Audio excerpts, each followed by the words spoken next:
और मेरे आने से कबल हर जगह पर मैंने एक चीज महसूस किया है, एक बुरी छवि पेश की जाती है पूरे इलाके में। हमारे देश के जो बिरादराने वतन हिंदू लोग हैं, जिस भी समाज से ताल्लुक रखते हैं, उनके दरमियान एक चीज फैला दी जाती है कि मौलाना भड़काऊ भाषण करता है और लोगों में एक अलग मैसेज जाता है। मेरे अजीजों, मैं इसकी सफाई नहीं देना चाहता, लेकिन मैं उनको ये दावत जरूर दूंगा कि कभी उनकी फैलाई हुई बातों को तो बहुत सुना, हमारी बातों को भी तो जरा सुन लो। वाह वाह वाह वाह। कभी भी हमारा टारगेट कोई कम्युनिटी नहीं है, कोई कौम नहीं है। लोगों ने उसको तोड़ मरोड़ करके पेश किया है। एक बात याद रखें, ये भी एक चालबाजी है। आज पूरी मीडिया इस पर काम कर रही है। चलते हैं। अगर आप किसी के बुरे काम को उंगली उठा करके बोलोगे तो कहेंगे पूरे समाज को गाली दे रहा है। हमें क्या पड़ी हुई है किसी को गाली देने की, किसी को बुरा कहने। उस नबी पाक सल्लल्लाहु अलैहि वसल्लम के दीन में हम हैं, जिस रसूल करीम सल्लल्लाहु अलैहि वसल्लम नारियल फोड़ते हैं। रास्ता चलते हुए अकल से जो लोग पैदल हों, जिनका ज़हनी तवाज़ुन भी खो चुका हो, उनकी बातें तक नबी पाक सल्लल्लाहु अलैहि वसल्लम तवज्जो से सुना करते थे।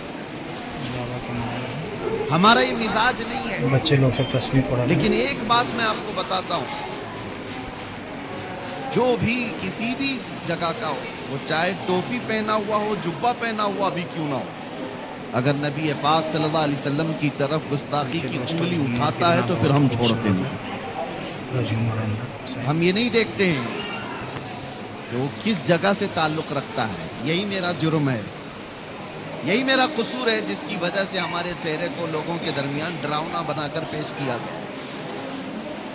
बेचारे पुलिस डिपार्टमेंट वाले जो शुरू में जानते नहीं, लेकिन जैसे जैसे हमारे जलसे की तारीख करीब आती है, उनके अंदर एक और चीज हलचल पैदा हो जाती है। कौन आ रहा है, कितनी खबरें आ रही हैं, उधर से भी फोन आ रहे हैं, इधर से भी फोन आ रहे हैं। मैं उनकी मजबूरी भी समझता हूँ, मैं जानता हूँ।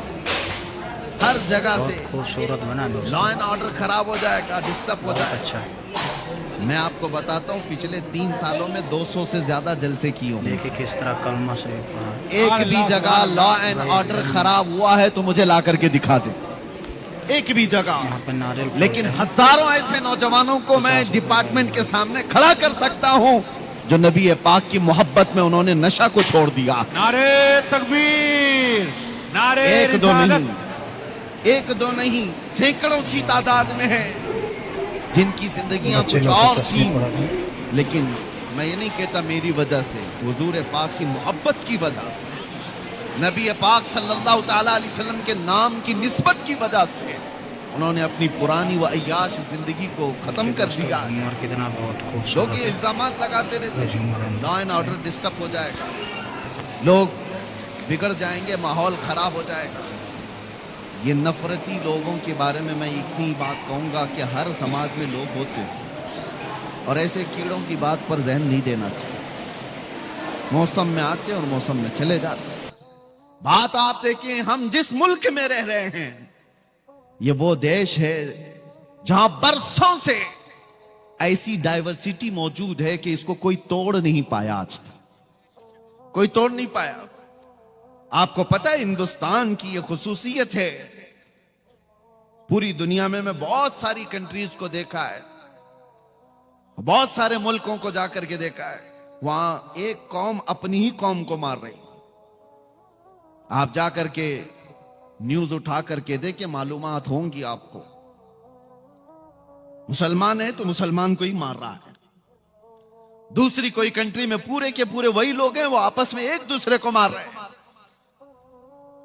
हम जिस मुल्क में रह रहे हैं, हिंदुस्तान में, मेरे अजीजों, यहां एक दो नहीं, 200 से ज्यादा जातियां, 200 से ज्यादा धर्म वाले लोग मौजूद हैं।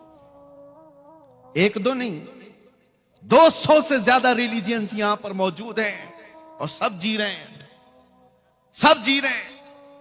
और ये सरकार गरीब नवाज का, उनके आस्थाने की बरकत का मैं ये खुल करके इजहार करता हूं कि जितने खुलकर आजादी के साथ आप अपने दीन पर इस जमीन पर अमल कर रहे हैं, दूसरी जगहों पर इतने आसानी से अमल भी नहीं। नारे या औलिया तकबीर, कामिलीन की निस्बतों का असर, नारे रिसालत, या औलिया कामिलीन की निस्बतों का असर है। ये वो देश है जहां हिंदू मुसल्ला बिछा कर देता है कि मुसलमान नमाज पढ़ते हैं। क्या ये देश नहीं है? हमने इन तमाम चीजों को कहां पर गाली गलौज करके खत्म किया है? किसको हमने हर्ट किया है? अभी मैं आलास आया, मेरे अजीजों, उलमा एक तरफ, अवाम एक तरफ, हाजी अपनी तरफ, लेकिन आपके इलाके के सरपंच हैं, शायद वो भी हिंदू समाज से ताल्लुक रखते हैं। आए, चादर मुझे पहनाई, हार मुझे पहनाया। ये तमाम जो तहजीब है मौजूद, फिर कौन सी वो नफरत है जो फैलाई जा रही है? अब मैं आपको बताता हूं। आज मुझे यहां पर हजरत ने भी बताया था, कसीर तादाद में हिंदू समाज से भी लोग मौजूद हैं, तो मैं उनसे कहता हूं, हमारी बातों को गौर से सुनना और कभी अपने ऊपर मत लेना, कभी अपने ऊपर ना लेना। और तुम भी अगर कभी हमारे अंदर मौजूद कोई कीड़ा हो, उसको अगर बोल रहे हो, तो हम अपने ऊपर भी नहीं लेते, हम अपने ऊपर नहीं लेते। दुनिया तालिबान को टेररिस्ट कहती है, हम डिफेंस करने नहीं जाते, क्योंकि हमें पता है हमारा उनसे कोई ताल्लुक ही नहीं। हम उनका डिफेंस करने नहीं जाते। हम सूफिया की जमात से ताल्लुक रखते हैं, वो औलिया कामिलीन की जमात से ताल्लुक रखते हैं। इसी तरह से वो बिरादराने वतन हिंदू समाज से ताल्लुक रखने वालों से मैं कहता हूं कि अगर कोई ऐसा शख्स हो जो हमारे भेदभाव को और यहां के माहौल को खराब करने के लिए किसी भी मुकद्दस शख्सियत को गालियां देता है, तो वो तुम्हारा नहीं है, समझ करके चलो। और हम ऐसे कुत्ते की दुम पर पैर रख करके बोलेंगे। क्यों? इसलिए नहीं कि वो सिर्फ गाली दे रहा, इसलिए कि वो देश का माहौल खराब कर रहा है, पूरे देश का माहौल खराब कर रहा है।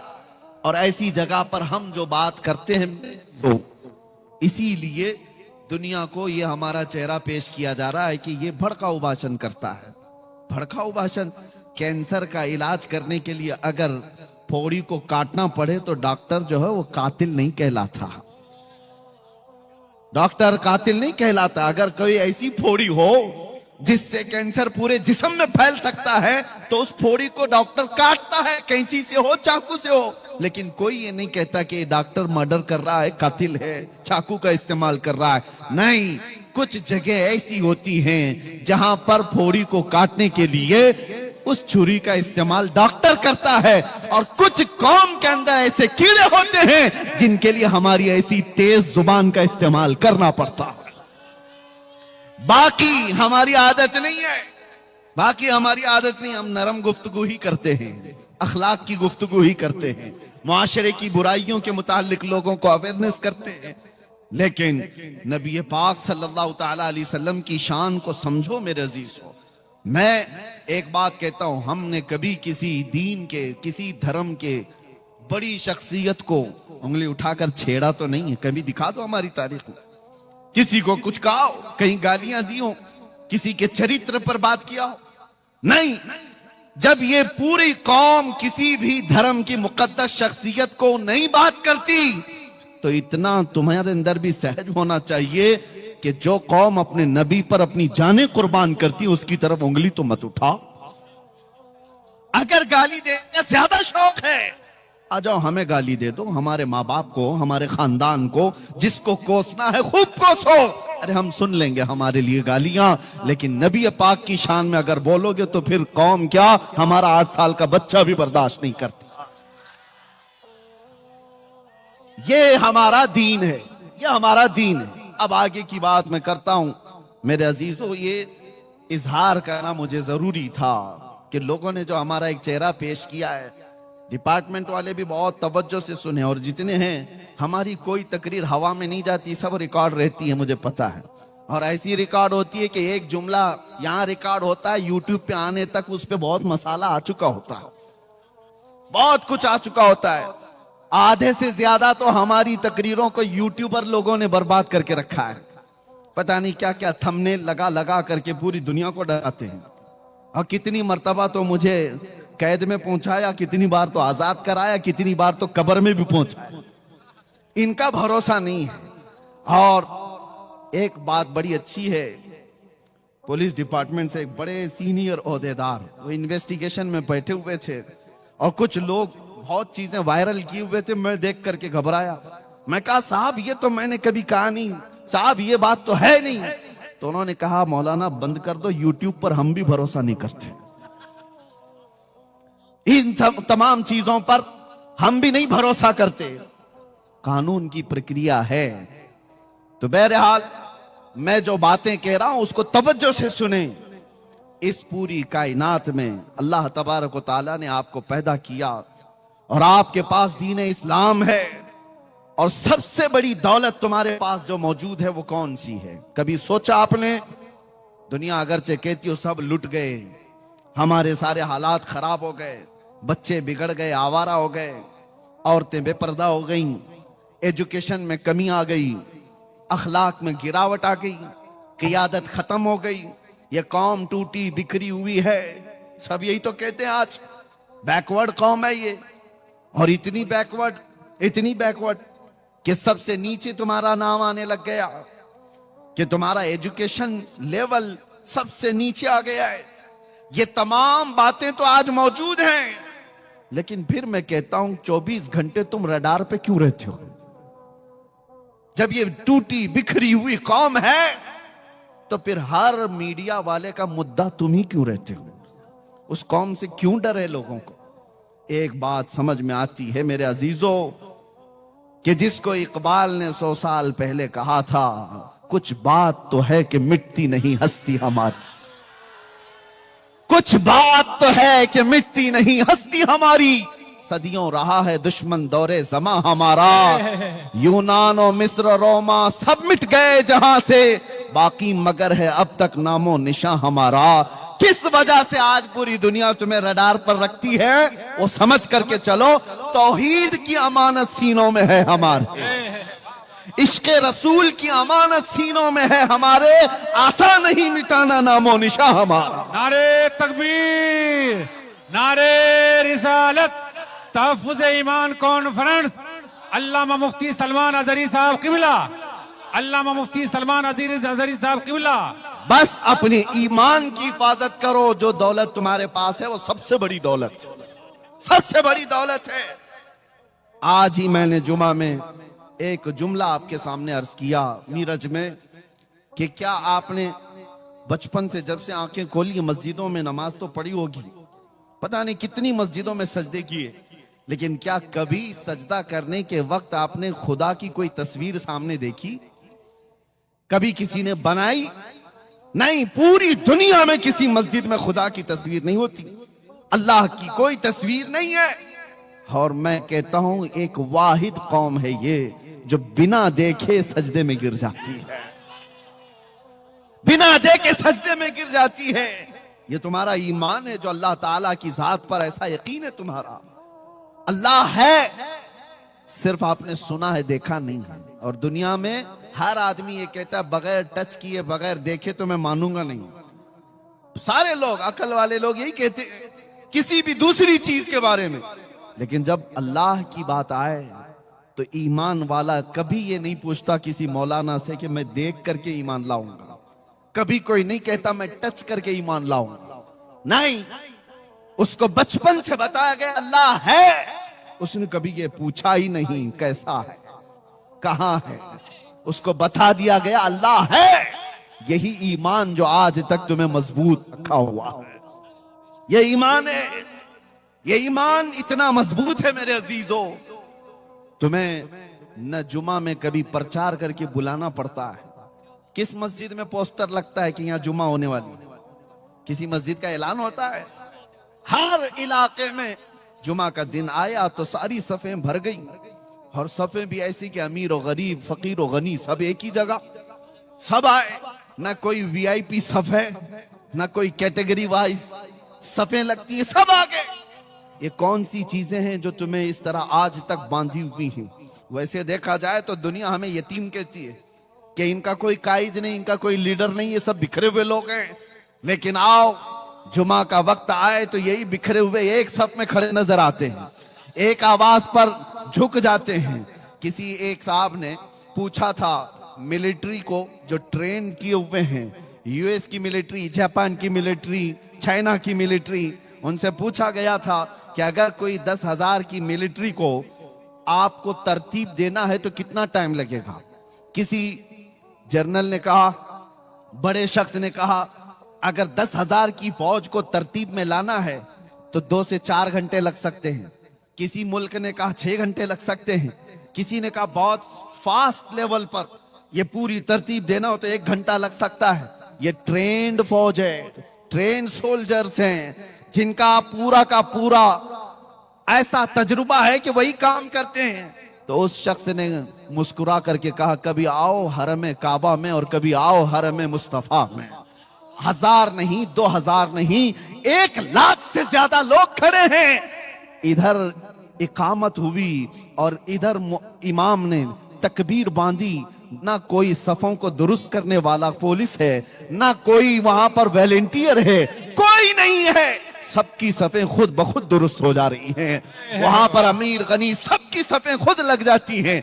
मुझे बताओ मस्जिदों में, अरे यहाँ जलसे में भी अगर मौलाना को कह दिया जाए कि यहाँ सबको सीधे खड़ा कर दो तो सुबह हो जाएगी, कोई सीधा नहीं होगा, सुबह हो जाएगी। मुझे पता है अभी जाने के वक्त रास्ता भी नहीं देंगे 1 घंटे तक। ये कौम को जानते हैं। लेकिन मस्जिदों के अंदर ना मौलाना छड़ी लेके आते हैं, ना मौजिन साहब तुम्हें कतार लगाने के लिए आते हैं। कौन है जो तुम्हारी सफों को दुरुस्त कर देता है? कौन है जो हजारों की तादाद में भी हो? हाँ, यही जलसा जो मुझे जाने का रास्ता भी नहीं देगा। अभी मौलाना 1 घंटा ऐलान करें, ये सीधे खड़ा भी नहीं होगा। लेकिन अगर यहां पर कह दिया जाए कि नमाज होने वाली है और तकबीर बोली जा रही है, अपनी सफे लगा दो, तो फिर किसी को छड़ी लेने की जरूरत नहीं। सारी सफे 5 मिनट के अंदर सब सीधी हो जाती है। ये कौन सी ताकत है? ये कौन सी ताकत है? वो ईमान है जो तुम्हारी सफों को दुरुस्त कर देता है। वो ईमान है जो तुम्हारी सफों को सीधा कर देता है। इसीलिए मेरे अजीजों, बार बार मैं एक बात कहता था, लोगों ने उसका दूसरा माना इस्तेमाल कर लिया। मैं तो जगाने के लिए कहा था गुजरात में, न घबराओ मुसलमानों, अभी खुदा की शान बाकी है, अभी इस्लाम जिंदा है, अभी कुरान बाकी है। ये बात इसीलिए कहा था कि बहुत कुछ तुम्हारे पास बाकी है, बहुत कुछ तुम्हारे पास है। वो ईमान की दौलत, इसका सौदा कभी मत करना। चाहे दुनिया की सारी दौलत तुम्हें देनी पड़ जाए, लेकिन ईमान का सौदा कभी ना करना। जो झुकने की अल्लाह ने तुम्हें तौफीक बख्शी है, ये सबसे बड़ी तौफीक है। जो सफों में खड़े होने की तौफीक बख्शी है, ये सबसे बड़ी तौफीक है। इस ईमान की हिफाजत की आज कॉन्फ्रेंस है ना, तहफ्फुज़ ईमान कॉन्फ्रेंस। इसी में मैं आपसे कहूंगा, अपने घर को लीकेज से बचाने के लिए क्या क्या चीजें इस्तेमाल करते हो? कौन कौन सा केमिकल ला करके वाटर प्रूफिंग करवा देते हैं कि छत के लीकेज को बंद कर दिया जाए। कतरे गिरेंगे तो लोगों की नींद खराब हो सकती है, घर टूट सकता है। छोटा सा लीकेज भी आप बर्दाश्त नहीं करते अपने घर के अंदर। और अगर कोई खिड़की, कोई दरवाजा, कोई दीवार दरार लग जाए या कोई हिलने जुलने लग जाए तो आप फौरन उसकी रिपेयरिंग के लिए कोशिश करने लग जाते हैं। घर के लिए इतना ख्याल है। और अगर आप चल रहे हैं, आपसे किसी ने कह दिया टोपी टेढ़ी है, फौरन सीधी कर लेंगे। जुब्बे पे कोई दाग है, आप धुल करके सीधा कर लेंगे। जिस जिस चीज की तरफ दुनिया इशारा करे कि इसमें कजी है, इसमें टेढ़ापन है, आप फौरन सीधा कर लेंगे। मेरे अजीजों, ये सारी चीजें 4 दिन की भी नहीं है। ना घर तुम्हारा रहने वाला, ना कपड़े तुम्हारे रहने वाले, सब बना हो जाएंगे। लेकिन तुम्हारे साथ अगर कोई चीज जाने वाली है तो वो ईमान की दौलत है, ईमान की दौलत है। कसम खुदा की, अगर उसके अंदर कजी आ गई, उसके अंदर टेढ़ापन आ गया, तो फिर ना तुम्हारी दुनिया सलामत है, ना आखिरत सलामत है। इसीलिए आप पूछ रहे होंगे कि इसके अंदर टेढ़ापन कहां से आएगा, इसके अंदर कजी कैसे आएगी? अरे मियां, टेढ़ापन कजी तो छोड़ो, पूरा ईमान उछक ले जाने वाले चोर भी मौजूद हैं। आला हजरत ने 100 साल पहले कहा था, आंख से काजल साफ चुरा ले, यहां वो चोर भला के हैं। सुना है आपने ये शेर? आंख से काजल साफ चुरा ले। कभी पुलिस वालों से जा करके पूछना, आप थाने में नौकरी कर रहे हो, बहुत साल हो गए, कभी आज तक ऐसा कोई केस रजिस्टर्ड हुआ है कि किसी ने आंख से काजल चुरा लिया किसी का? वो पूछ लो उनसे कि कहीं आपके पास ऐसा कोई केस बुक हुआ है कि फलां बंदे ने फलां की आंख का काजल चुरा लिया? वो भी हंसेंगे, ये कौन सी चोरी है, ये कौन सी चोरी है। लेकिन बरेली का इमाम कह रहा है कि ऐसी चोरी भी होती है, ऐसी चोरी भी होती है। मैं तुम्हें समझाता हूं, आंख से काजल साफ चुरा ले, इसका मतलब वो डब्बी वाली काजल नहीं है, वो कालक वाली काजल नहीं है। आला हजरत फरमाते हैं, एक मुसलमान की आंख का काजल इश्क मुस्तफा होता है। वाह वाह वाह। हुजूर की मोहब्बत तुम्हारी आंखों का सुरमा है। वो जो ना हो तो, और वो जो न थे तो। इसी तरह आंख में काजल जो है, वो लगाने वाले काजल की बात नहीं कर रहा हूं, नबी पाक की मोहब्बत, औलिया कामिलीन की निस्बत, अल्लाह की जात पर ईमान, ये तुम्हारी आंखों का काजल है। और इसके चोर दुनिया में बहुत मौजूद है। हाँ, चोरी करने वाले लोग, कभी गठरी लेकर के आ गए, कभी पूरे के पूरे मोहल्ले को लेकर के चले गए। इसीलिए ऐसे चोरों से अपना ईमान बचाओ। ईमान लूटने वाले लोग। अच्छा, एक बात और मैं बता दूं, सबसे बड़ी चैलेंज की बात यह है, आपको अगर पता लगे कि ये दुश्मन है मेरा, आप अपने माल पूरा उससे बचा के रहेंगे। वो गुजरेगा तो अलर्ट हो गए, वो देखेगा तो अलर्ट हो गए, लेकिन आपके घर में मौजूद है तो कैसे पता चले? ये बड़ा मसला है। आपके घर में आपके साथ उठता बैठता सब हो, वो अगर आपके माल का दुश्मन हो, चोर हो, तो कैसे पता करेंगे? यही सिचुएशन आज हमारी है। अगर कोई दूसरा शख्स होता जिसको आप देख रहे हैं कि मुशरिक है और मेरे ईमान का चोर हो सकता है, आप बच जाएंगे। लेकिन टोपी दाढ़ी वाला, जुब्बे कुब्बे वाला, तुम्हारे साथ चलने फिरने वाला और इश्क रसूल से पूरा अंदर से खाली है, लेकिन देखने बड़ा नमाजी लगता है, हाजी भी लगता है, ज़कात खूब बांटता है, लेकिन अंदर से वो खाली है और बहुत बड़ा चोर है। और ऐसे चोर की दुश्मनी, ऐसे चोर की दोस्ती, तुम्हारे आंख का काजल वो कब उठा ले जाएगा पता भी नहीं चलेगा। बचो ऐसी निस्बतों से जिसका सीना हुब्बे मुस्तफा से खाली है। जो नबी पाक की बात आए तो आए काएं करता है।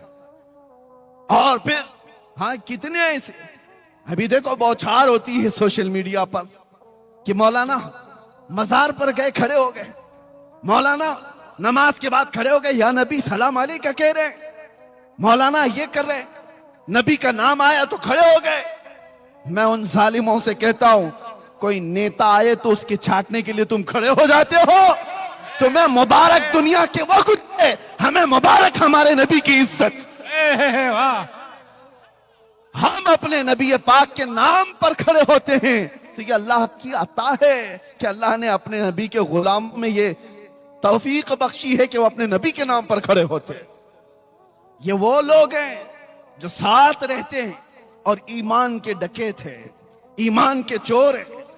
इसलिए मेरे अजीजों, हर दाढ़ी जुब्बा वाला, हर टोपी कुर्ते वाला ये मत समझ लेना कि साहिब ईमान है, ये मत समझ लेना साहिब ईमान है। बचपन में हमने सुना था कि एक बात कही जाती थी कि काबुल में सब घोड़े नहीं होते, गधे भी होते हैं। इसी तरह से मेरे अजीजों, ये जो सारी चीजें आपको नजर आ रही, बहुत सारे लोगों को, बच्चों को मुझे आज बताना इसलिए जरूरी है कि ये पूरा दीनो ईमान ये गूगल से सीख रहे हैं, ये सारे इंटरनेट से सीख रहे हैं। सोशल मीडिया पर कोई आया, दो आंसू बहाया, क्या बयान है इसका, दिल को छू जाता है। हाँ, उधर फरेफ्ता हो गए।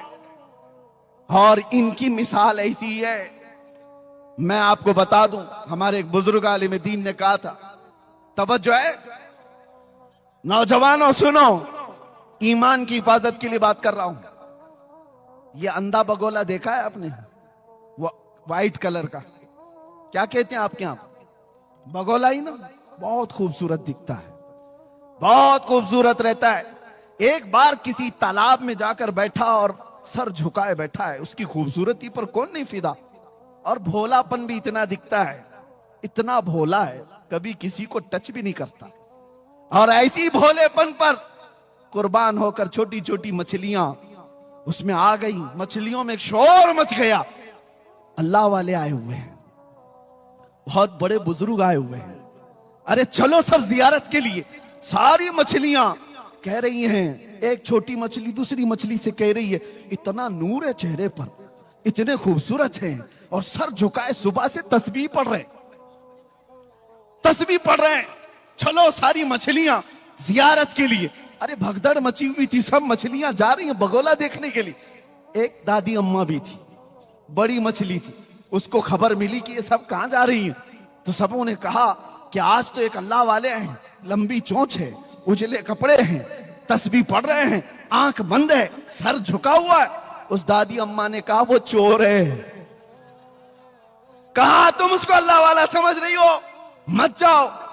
तो इतना उसने कहा तो वही हुआ जो हमारे साथ होता है। सारी मछलियों ने कहा अरे अम्मा ये पुराने ख्यालात की है, यहां हमें बुजुर्गों से मिलने से रोकती है। यही कहते हैं ना उलमा, जब किसी बुराई को रोकते हैं तो तुम क्या कहते हो, ये मौलाना लोगों का मसला है, हमें तो अपना ऐश करने दो, हमें एंजॉय करने दो। जब बुराइयों से रोका जाता है, क्योंकि ये नबी पाक सल्लल्लाहु अलैहि वसल्लम के नायब हैं और अल्लाह ताला इनकी जुबान से तुम्हारी इस्लाह फरमाता है। जब ये बोलते हैं उलमा तो कान लगा करके सुनो कि क्यों कहा जा रहा है, क्यों कहा जा रहा है। नौजवानों को ऐसा लगता है कि हमें जीने नहीं देते ये लोग, हर चीज पे रोक टोक करते हैं, तुम्हें बाद में पता चलेगा होगा क्या। दादी अम्मा तो बहुत रोकी, मछलियां सब मुखालिफ हो गई।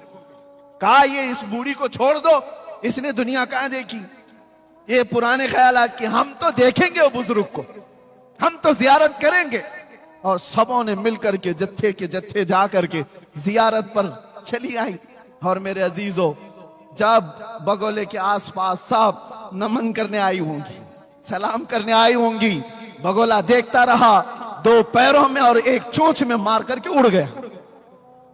वो तो उसके पास तीन चीजें थी, इसलिए वो तीन उठाए, और भी ज्यादा होती तो सबको ले जाता। बाकी डरी डरी मछलियां भागी आई। दादी अम्मा ने पूछा क्या हुआ?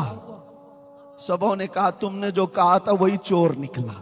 क्या बात। इसलिए हर सफेद कपड़ा ये दलील नहीं है कि वो साहब ईमान है।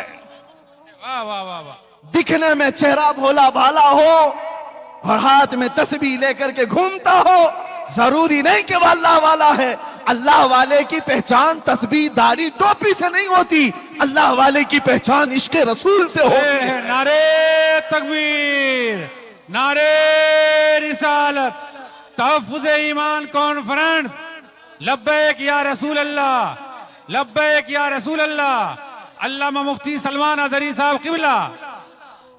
और अल्हम्दुलिल्लाह हम फख्र है इस बात पर कि ये जो सुन्नियों का मजमा है, हमारे पास दीन गूगल से नहीं आया है, हमारे पास दीन डॉक्टरों से नहीं आया है, हमारे पास दीन वो प्लम्बर और इंजीनियर से नहीं आया है, हमारे पास दीन गौसे आजम से होते हुए आया है, हमारे पास दीन गरीब नवाज से होता हुआ आया, हमारे पास दीन आला हजरत से होता हुआ आया है, हमारे पास दीन सैयदना ज़ैनुल आबिदीन तवक्कुल से होता आया है, हमारे पास दीन निजामुद्दीन का